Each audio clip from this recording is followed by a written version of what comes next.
Gary Paulson, Chapter 6. 2 years before, he and Terry had been fooling around down near the park where the city seemed to end for a time and the trees grew thick and came to a small river that went through the park. It was thick there and seemed kind of wild, and they'd been joking and making things up, and they had pretended that they were lost in the woods and talked in the afternoon about what they would do. Of course, they figured they'd have all sorts of goodies, like a gun and a knife and fishing gear and matches, so they could hunt and fish and have a fire. I wish you were here, Terry, he thought, with a gun and a knife and some matches. In the park that time, they decided their best shelter was a lean-to, and Brian set out now to make one. Maybe cover it with grass or leaves or sticks, he thought, and he started to go down to the lake again where there were some willows and he could cut down for braces. But it struck him that he ought to find a good place for the lean-to, and so he decided to look around first. He wanted to stay near the lake because he thought that the plane, even deep in the water, might show up to somebody flying over, and he didn't want to diminish any chance he might have of being found. His eyes fell upon the stone ridge to his left, and he thought at first that he should build a shelter against the stone. But before that, he decided to check out the far side of the ridge, and that was where he got lucky. Using the sun and the fact that it rose in the east and set in the west, he decided that the far side was the northern ridge side of the ridge. At one time in the past, it had been scooped out by something, probably a glacier, and this scooping had left a kind of sideways bowl back in under a ledge. It wasn't very deep, not a cave, but it was smooth and made a perfect roof, and he could almost stand under the ledge. He had to hold his head slightly tipped forward at the front to keep it from hitting the top. Some of the rock had been scooped out and also pulverized by the glacial action, turned into sand, and now made a small sand beach that went down to the edge of the water in front and to the right of the overhang. It was his first good luck. No, he thought, he had good luck in the landing, but this was good luck as well, luck he needed. All he had to do was wall off part of the bowl and leave an opening as a doorway, and he would have a perfect shelter. Much stronger than a lean-to and dry because the overhang made a watertight roof. He crawled back in under the ledge and sat. The sand was cool here in the shade, and the coolness felt wonderful to his face, which was already starting to blister and get especially painful on his forehead with the blisters on top of the swelling. He was also still weak. Just the walk around the back of the ridge and the slight climb over the top had left his legs rubbery.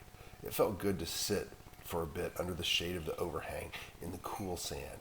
And now, he thought, if he had just had something to eat, anything.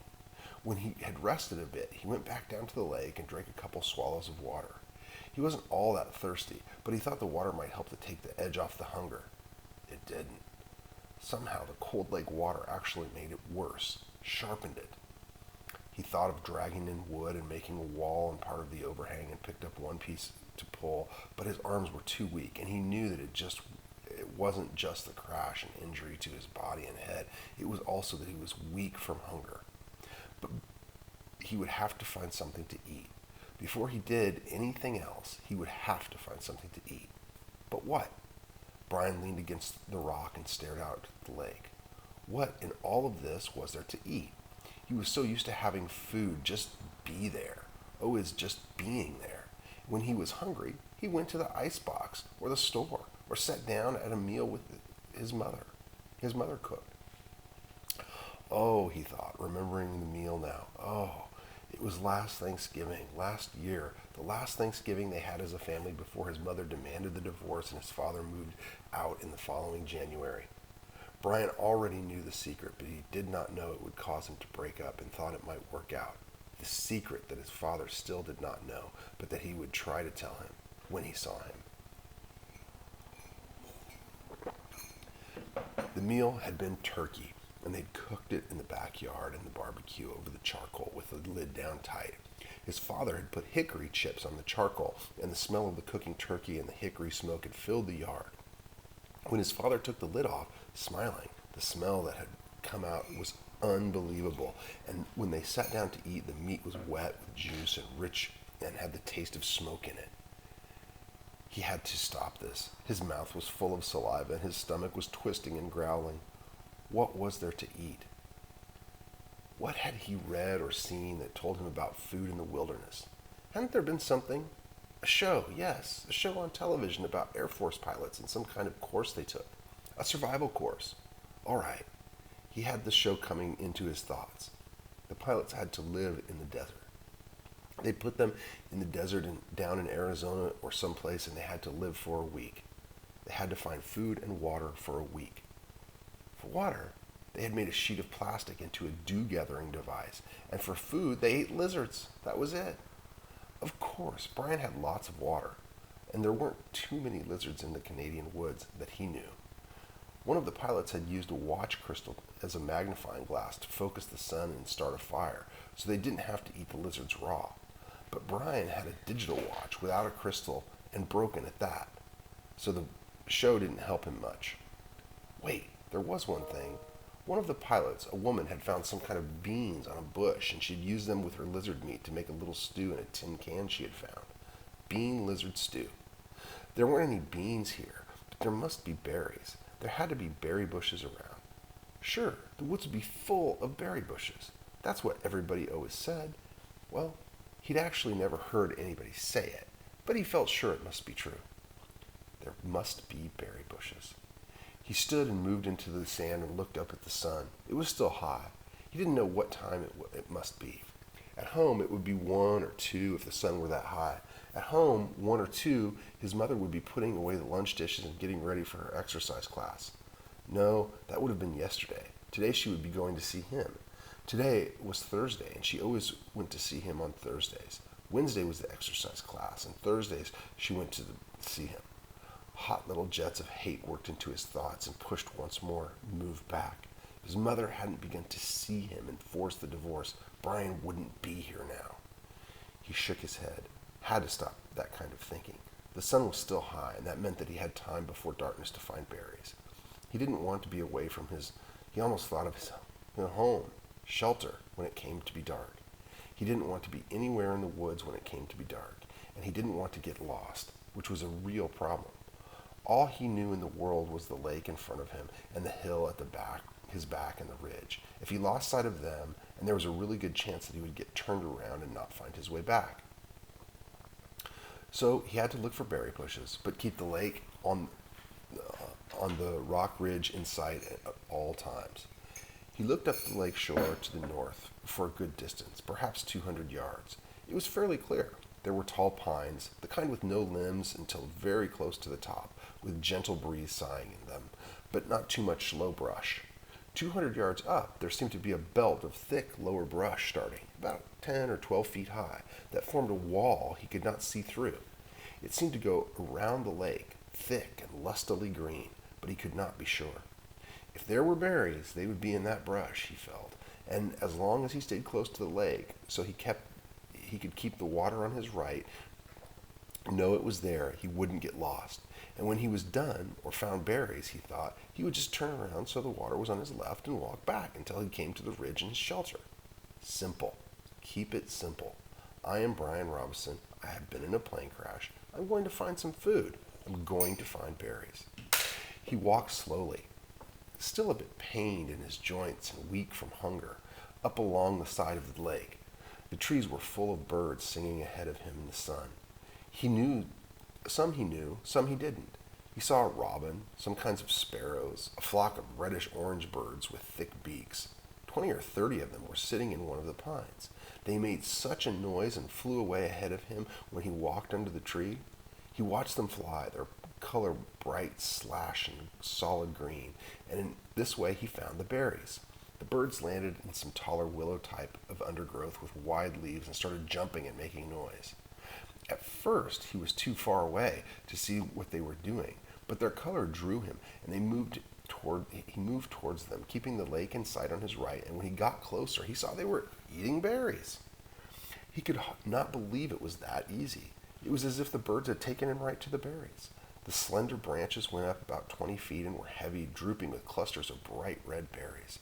They were half as big as grapes, but hung in bunches, much like grapes, and when Brian saw them glistening red in the sunlight, he almost yelled. His pace quickened, and he was in them in moments, scattering the birds, grabbing branches, stripping them to fill his mouth with berries. He almost spit them out. It wasn't that they were bitter so much as that they lacked sweetness and had a tart flavor that left his mouth feeling dry. They were like cherries in that they had large pits, which made them hard to chew, but there was such a hunger on him, such an emptiness, that he could not stop, and he kept stripping the branches and eating the berries by the handful, grabbing and jamming them into his mouth, and swallowing them, pits and all. He could not stop, and when at last his stomach was full, he was hungry. 2 days without food must have shrunken his stomach, but the drive of hunger was still there. Thinking of the birds and how they had come into the berries, when he left, he finally made a carrying pouch of his torn windbreaker and kept picking. Finally, when he judged that he had close to 4 pounds in his jacket, he stopped and went back to his camp by the ridge. Now, he thought, I have some food and I can do something about fixing this place up. He glanced at the sun and saw that he had some time before dark. If only I had matches, he thought, looking ruefully at the beach and the lakeside. There was driftwood everywhere, not to mention dead and dry wood all over the hill and dead dry branches hanging from every tree, all firewood and no matches. How did they used to do it, he thought. Rub 2 sticks together? He tucked the berries in the pouch under the overhang in the cool shade and found a couple of sticks. After 10 minutes of rubbing, he felt the sticks and they were almost cool to the touch. Not that, he thought. They didn't do fire that way. He threw the sticks down in disgust. So, no fire. But he could still fix the shelter, make it... Here the word safer came to mind, and he didn't know why. More livable. Kind of close it in, he thought. I'll just close it in a bit. He started dragging sticks up from the lake and pulling the long dead branches down the hill, never getting out of sight of the water and the ridge. With these interlaced, he wove a wall across the opening in front of the rock. It took over 2 hours, and he had to stop several times because he felt a bit weak, and once he felt a strange new twinge in his stomach, a tightening, rolling. Too many berries, he thought. I ate too many of them. But it was gone soon, and he kept working until the entire front of the overhang was covered, save for a small opening at the right end nearest the lake. The doorway was about 3 feet, and when he went and found himself in the room almost 15 feet long and 8 to 10 feet deep, with a rock wall sloping down at the rear. Good, he said, nodding. Good. Outside, the sun was going down. Finally, in the initial coolness, the mosquitoes came out again and clouded in on him. They were thick, terrible.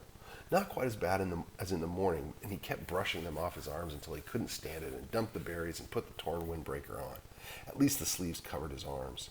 Wrapped in the jacket with the darkness coming down fast now, he crawled back in under the rock and huddled and tried to sleep. He was deeply tired and still aching some, but sleep was slow coming, and he did not finally settle until the evening cool, and he turned to the night cool, and the mosquitoes slowed. Then, at last, with his stomach turning on the berries, Brian went to sleep.